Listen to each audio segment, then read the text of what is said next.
What's going on, guys? So I know it's been a while since I've made a video. I've been busy with my gaming channel. I do have a gaming channel if you guys want to check it out. It's Skyboot Gaming. I've been super busy with that, and with winter and a couple other things going on, I just haven't been able to work on the rx7 for a while. But I'm finally tackling the problem that I have with the dash speakers, because mine doesn't have the door ones or the headrest speakers. It only has the dash speakers and the ones in the rears. So the problem I'm having is my front dash ones aren't working. Basically, it's the amp, I think it's called. I gutted it. There used to be a motherboard and a bunch of stuff in here, but I gutted it out so I could use it, so I could still use the stock. I don't know if it goes this way, but so I can still use the stock box. But I gutted it so that way I had more room to work with. The only problem is basically I have to mess with the wiring, and I don't want to cut into the harness just because I want to keep it all stock in case I want to go back or I want to do something else later. So the way I'm going to do it is I actually stole the connector off of the amp. I'm going to be using this to plug in, so that way it's basically, it looks stock, but the wires are actually going straight to the speakers. The only other thing from that problem you run into when you're doing this is the driver side speakers. They are wired in to the amp, to this plug, so you're gonna have to jump some wires. So again, which is why I'm gonna use this. Mine's a little broken, but it's okay, it'll still work. So the way I figured it out, and I already tested it on the works, so going from it to the back, because that way it'll be straight with the plug that's gonna go on. Basically what you have to do is, this is the front right positive, this is the front right negative. So those wires are just gonna go straight to the speaker and then into the connector. I'm going to solder the wire directly to the pins too, because I took out the pins already. So, and I haven't seen any other video on this, so I guess I'd make a video of it, make it a little bit easier. But sorry, my dogs are outside playing too. But so front right positive, front right negative, those are just going to go straight to the speaker. Then from there, these three, this one, and this one, you don't need, so I just took them out. And then these ones on the sides, I'll start with these ones. This one at the bottom is a positive, this one's a negative for the left side. Then if you come over here, this one's a negative for the right side, and then this one's the positive. So what you're gonna have to do is basically just jump a wire from here to here, and from here to here. Just so that way, basically it gets wired directly to the driver's side speaker, so that way it works. But yeah, so basically just, you're wiring it directly without having to add in any extra wires to go straight from the speakers to the radio, because then that's just extra wires and it looks ugly. So I'm gonna just basically repin this and rewire it so that way it's just directly wired to the radio and cancels out the amp. I know there is some stuff about like that the speakers might go out early or they might blow. That's fine with me, I'll figure that out later. These speakers aren't that expensive, I think they're only like 30 bucks. So I'm not too worried about it, I just want to get it all working so that way then from there I can figure out what I want to do. Yeah, so now I'm going to solder the wire to the pins and show you guys the install. One thing I did forget to mention is I did drill out the pinholes a little bit just so the wires can fit in there a little bit nicer. Well, go in there smoothly. And basically I just stripped the wire really long so I could feed it through. So I could solder on the pin at the end and then basically just pull it back and the pin will sit in its place, because drilling this little hole didn't affect the pin at all where it sits. So it should be okay, but yeah, just wanted to say that real quick.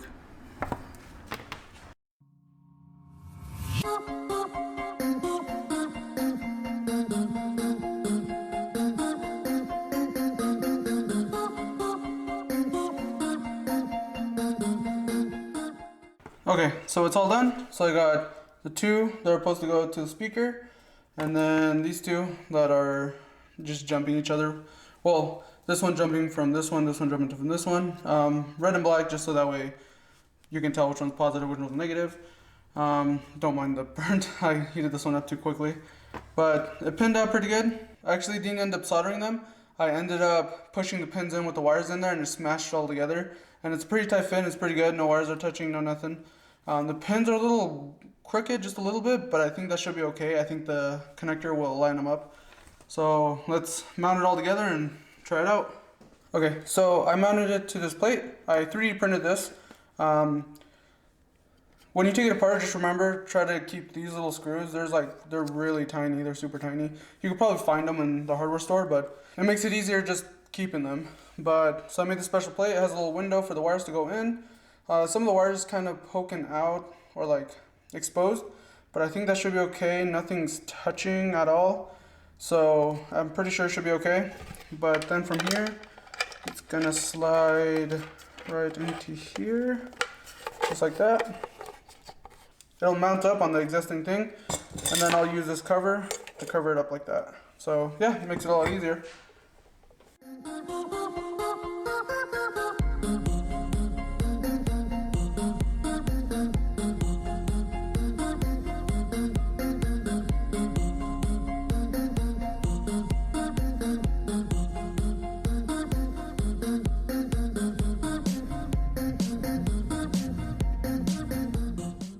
And boom, there we go. So using the original connector, the pins, pretty aligned. I'm gonna connect it, see how it works. So yeah, everything looks stock. Now I'm gonna throw it in the car and see how it sounds, or hopefully it all works.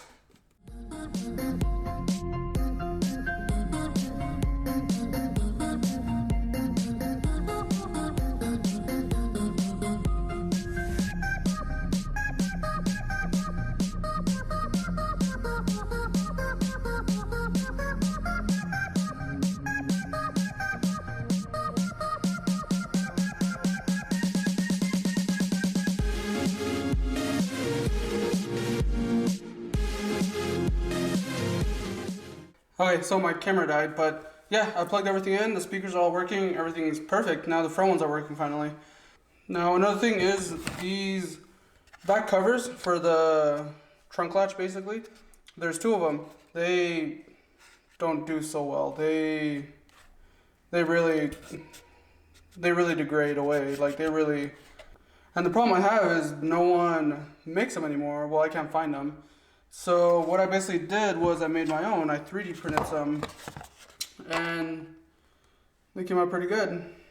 They came out actually really good. I just need to remove the supports and fit them on there, make sure everything fits good, and hopefully they'll work so I don't have to buy new ones. I can just 3D print them now. So it came out pretty good. Another thing I 3D printed as well was the vents. These things always, they just disintegrate too. So I 3D printed new ones, which came out actually really good.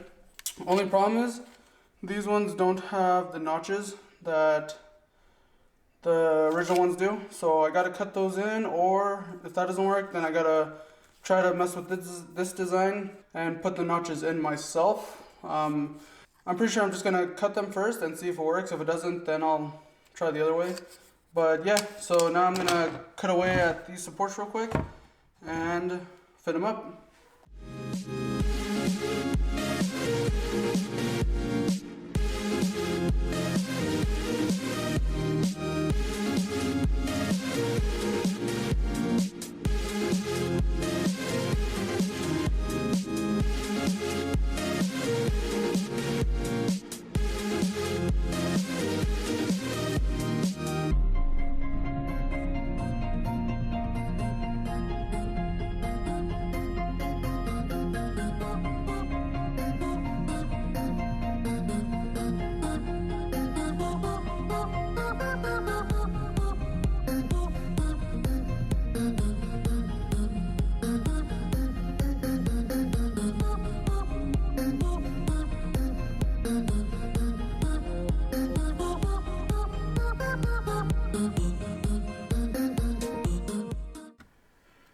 Okay, so I basically used some like icing filler, just some really easy sandable filler to kind of fill in some imperfections.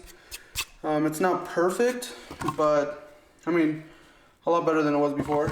There's still a little bit of spots where I need to sand just a little bit, but so now I'm just gonna hit it with some primer and some black paint. I think I'm gonna be using interior paint. I'll show it in a little bit, and throw them on and see how they look. The primer I'm going to be using is going to be Duplicolor Primer Filler. Fills in scratches. I don't think it's too thick. I wish it was a little thicker, but this is all I had on hand. I didn't want to go to the store.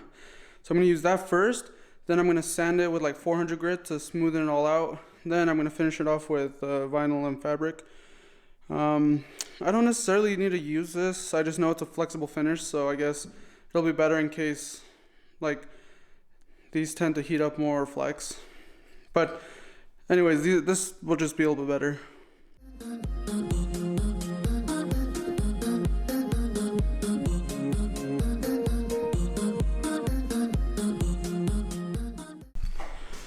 Okay, so I was gonna sand them, but this primer is just taking way too long to dry, so I'm actually just gonna paint them. I know there is some little imperfections like bumps and stuff like that, but I mean, it doesn't worry me too much. I'll just see how they come out, and then if not, I can make more later. Okay, this thing lays it on way heavy. That or this bottle's bad. I'm not sure. One of the two. Yeah, this bottle lays it on like super heavy.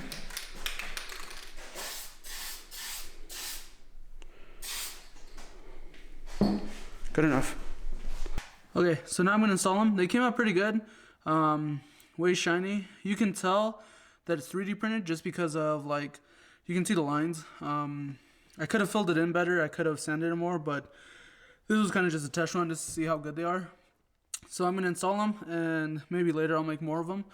But again, these are 3D printed, so, and also if anyone's interested in these, I would be willing probably to like make some and sell them to someone if they need some. Probably like $15 a piece, just because they're 3D printed. They don't look, well, just because they're 3D printed and they have the lines, so you'd have to do some minor body work to them, basically like some fill work and sanding. So if anyone is interested in some, leave a comment or hit me up, and I could probably send you some for $15 a piece, or maybe like $25 for two.